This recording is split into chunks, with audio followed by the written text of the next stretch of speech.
Chris, you're in the mafia. By the time Chris has that last conversation with JT, he's already mentally done with the life. The problem is he's never been a guy who makes big moves on his own. All series long, he drifts. I let some experts listen to the demo. They shit all over it. I'm sorry. He chases Hollywood because Adriana pushes him, drops it because Tony says so. I gotta worry if you're gonna flip over a nickel bag of white powder. No. Hates his addictions but only goes to rehab when ordered. And even times his relapse so he can blame someone else. Adriana, I gotta think. I'll be back in a little while. Stay, wait. The one major choice he ever makes independently is telling Tony about Adriana. Yet even then, he can't bring himself to kill her, and having to ask Tony to do it just lowers him even further in Tony's eyes. You know, my father fucking abandoned me. I thought he was shot. One phone call and it's over. So when he starts ranting to JT about flipping, he's really fishing for permission. He wants someone else to validate a decision he's too paralyzed to claim as his own. Chris, you're in the mafia. But JT, who's been beaten, exploited, and bled dry by Chris for years, isn't picking up on the subtext. He's terrified, shouting, "You're in the mafia," meaning, "Don't drag me into this." Sorry, but we met in AA. Chris, you're in the mafia. What Chris hears, though, is, "You're trapped. You don't get to leave." And that imagined denial sets him off. There's even that deleted scene where Chris and Kelly host their neighbors at their new house. Chris is dressed different, acting different, trying on this clean suburban identity. And Tony and Carm showing up uninvited absolutely throws salt on the fantasy. They're clearly annoyed they weren't invited, but Chris is equally uncomfortable that they're there at all. And honestly, if JT had just humored Chris for 5 minutes, let him vent, nod along, he might have lived. But at that point, JT had every reason to be done. Thanks, my name's JT. I'm an alcoholic and an addict. He'd watched Chris relapse, blow his career momentum, pawn everything, crash into rehab, come out barely stable, and then re-enter JT's life drunk and spiraling again. I let you be part of my movie. You let me? Listening to Chris brag about having let him be part of Cleaver, after all the abuse, would push any sane person to the breaking point. Add in the fact that Chris has literally beaten him before, and JT's refusal makes complete sense. He wasn't about to play therapist to the guy who kept wrecking his life. Chris wanted absolution. JT was fresh out, and that mismatch got him killed. Carmela usually gets on my nerves, but every so often she drops a line so sharp, it practically justifies her entire character. The Pope doesn't even believe in Trojans, and you want me to get snipped. Isn't that a little bit hypocritical? Look, Tony, I'm thinking of my family first. That's all. Well, whatever's down here, it's God's creation. Isn't it a sin to undo the good work he's done? Well, you should know. You made a living of it. In Season 2, Episode 9, when Christopher's in the hospital and she's hounding Tony about a vasectomy because Ralph knocked up his Brazilian mistress, she delivers one of her all-time greats. Tony hits her with, "The Pope don't like Trojans, yet you want me cut. Isn't that hypocritical?" And Carm fires back without blinking. Then, when Tony goes, "What's down here is God's creation. Isn't it a sin to undo his work?" She absolutely buries him. You should know. You made a living of it. Peak Carm. But she might have my favorite line in the entire series with, "I took an oath." What are you, a kid in a treehouse? Perfect. No notes. I never heard of that happening before. Trapper Joe over here. Her crackhead line to Melfi is another classic. And the bear incident? Tony mutters, "I've never heard of that happening." And Carm, deadpan as ever, hits him with, "Trapper Joe over here." Still kills me. Me and Rosalie Priel are going to Rome. Because if I have to do it, Tony, I just might commit suicide. Then there's her dropping the, "I'm going to Rome for 3 weeks with Rosalie Priel. If I can't have this, I may just commit suicide." Right after Irina actually tries to. Only Carm can weaponize vacation plans. She's also unintentionally hilarious when the sarcasm is nuclear strength. Uncle June, how was Boca? Wonderful. I don't go down enough. That's not what I heard. Like when Junior's talking about his Boca trip. Wonderful. I don't go down enough. And Carm snaps, That's not what I heard. He's helping me to be a better Catholic. Yeah. Oh, we all got different needs. What's different between you and me is you're going to hell when you die. Or when she's just done with Tony's religious posturing. Act like a good Catholic for 15 fucking minutes. The difference between you and me is you're going to hell when you die. Maybe the fact that you stick your dick into anything with a pulse. Or the scorched earth therapy session level. Maybe it's because you stick your dick in anything with a pulse. Ever thought of exploring that as a root cause? Oh my God, who could that be?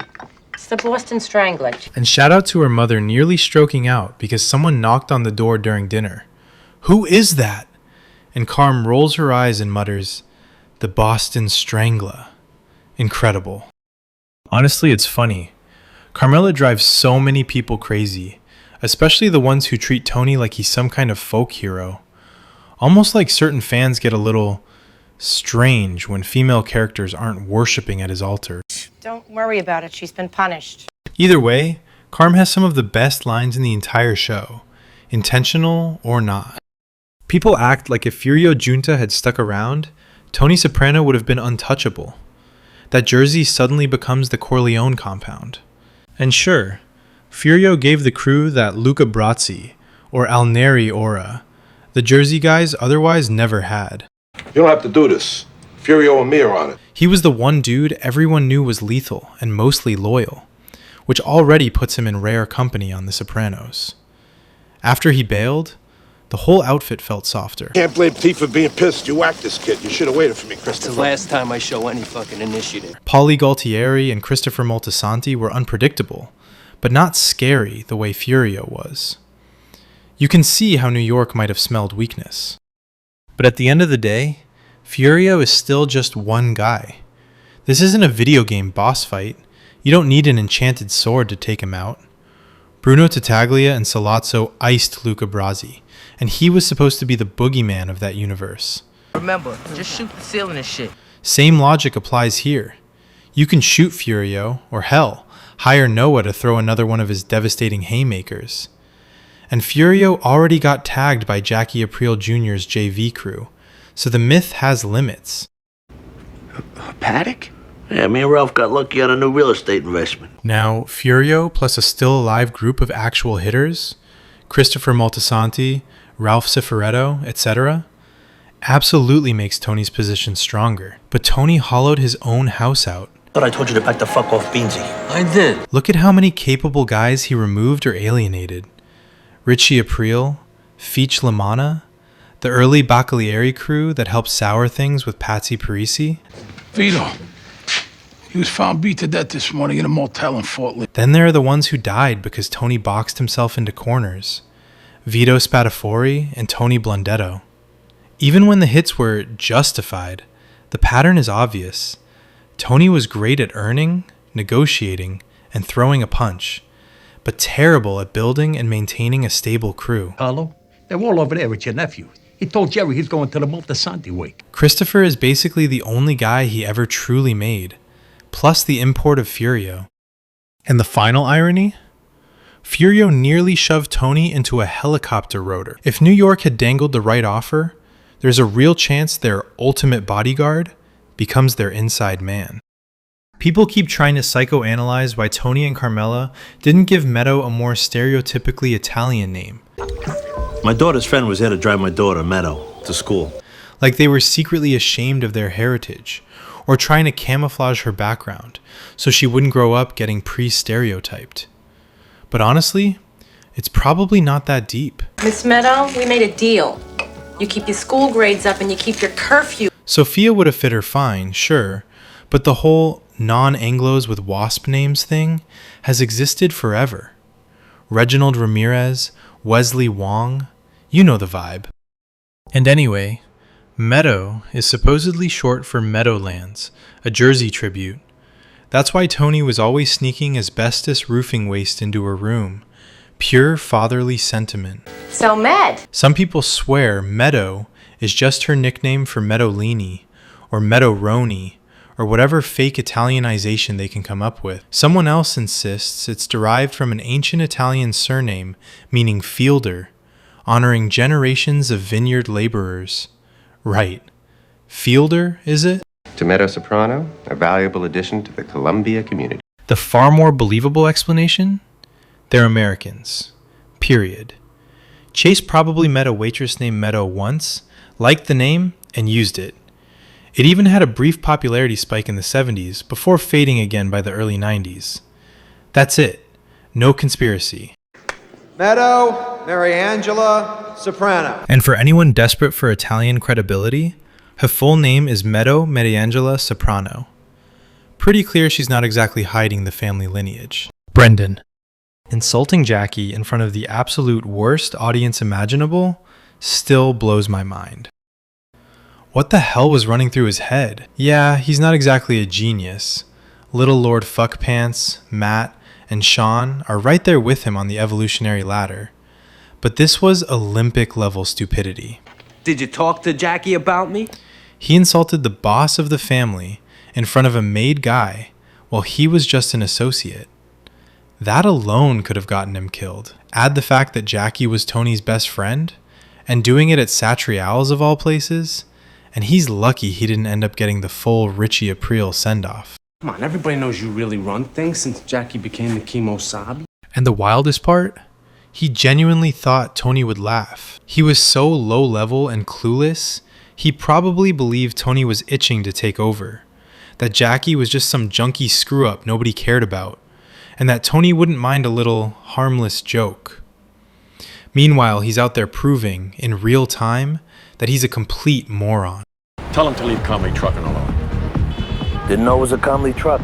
Same guy who is inexplicably obsessed with Comley trucks too? Like, hijacking literally any other company wasn't an option? The kids who hit that truck, they make restitution to Junior. He practically carved his own tombstone with that fixation. Sometimes a joke is good enough to risk the fallout, sure. But even if his had been funny, which it wasn't, he still deserved to be launched through that door for that obnoxious snorting laugh he let out afterward. You come right into town like some Vishnu come lately trying to play the concerned daughter. Janice was always the real sociopath. She came back to Jersey to pick at the bones, nothing more. And yeah, she was a constant headache for Tony, but even with all their baggage, he still threw her lifelines. I don't want him around my kids. Who, Richie? You heard me.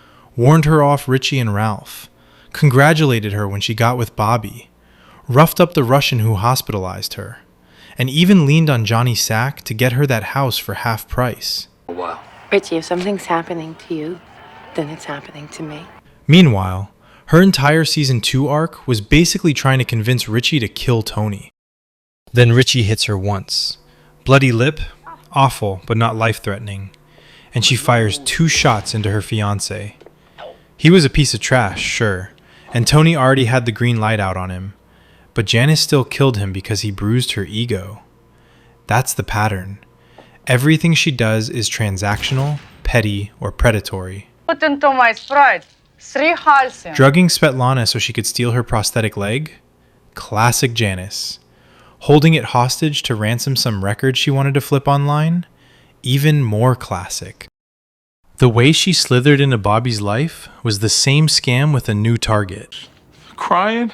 Wouldn't be left alone? Sophia was special. Fredo scares the kids with the Ouija board, so she doubles down and scares them again on the computer. Instant damsel in distress roleplay. She spies on Bobby's house with binoculars. She shows up when Jojo Palmise is visiting, just to throw off the vibe, and then steals her chicken marsala. Bobby Jr. started wetting his bed again. Once she's in the house, she morphs into a second Livia, splitting the kids, scolding one and babying the other, humiliating Bobby in public. Every day I understand more and more what Ma went through. Humiliating Sophia at the soccer game, draining every ounce of warmth out of the family dynamic. And when Bobby dies, she goes right back to grifting, trying to squeeze Junior for any scrap of money he had left, forcing Tony to intervene just to make sure Bobby's kids wouldn't get robbed by their own stepmother. The only remotely decent thing she ever did was make Tony a birthday present in season 6. One gesture. That's it. Otherwise, she's Livia with better improv skills. Same cruelty, same parasitic instincts, but capable of joking around with Tony in ways Livia never would have tolerated. Do you have any qualms about how you actually... Tony himself is horrible. He runs an organization built to bleed people dry, and he knows it. But the difference is that he feels it. The violence, the guilt, the contradictions, they eat away at him. His conscience may be warped, but it exists, and it tortures him constantly. That's the core of the show. Tony doesn't change because he chooses not to, not because he can't feel. Janice, though? Put her in his position, and she'd never lose a minute of sleep. She'd probably run things more efficiently. Ma! What you got out? Only time you act like a grandmother around here is when you score some points. I always think about how Tony defended Janice against their mother. I can't imagine Janice ever doing that for him. And from everything we know about their childhood, she never did. Tony's sick, sure, but Janice is something else entirely. It's always something when you, isn't it? Every time I hear your voice on that phone, I know it's gonna cost me. She's a void pretending to be a person. Do you have a problem? Phil never cared about what Coco did to Meadow. Family is supposed to be off limits, sure. But Phil wasn't interested in rules at that point. He had no scraps in his scrapbook. Nothing left to lose. 47. He was a fucking kid. He wanted payback for his brother. He hated that Tony robbed him of that revenge, and he was basically waiting for the faintest excuse to go to war. Coco getting his teeth rearranged? Phil wasn't losing sleep over some guy who wasn't even connected to him by blood or marriage. That's right, cocksucker. Go back to New Jersey. Plus, Phil always saw Jersey as second-rate anyway. If the disrespect had happened in front of him, he'd put on the song and dance about boundaries and respect. But behind closed doors, he wouldn't have cared. Retaliation, counterattacks. We're the fucking Stagmire. By then, everything after Blundetto just deepened his resentment. New Jersey was already dead to him. And yours, too. Talk about earners. How about Fat Dom Gamiello? The Fat Dom situation didn't help either. One of his guys crosses the river and never comes back, and suddenly his last name's a punchline. That only added fuel to a fire that was already burning. Bottom line, Phil wasn't reacting to Coco.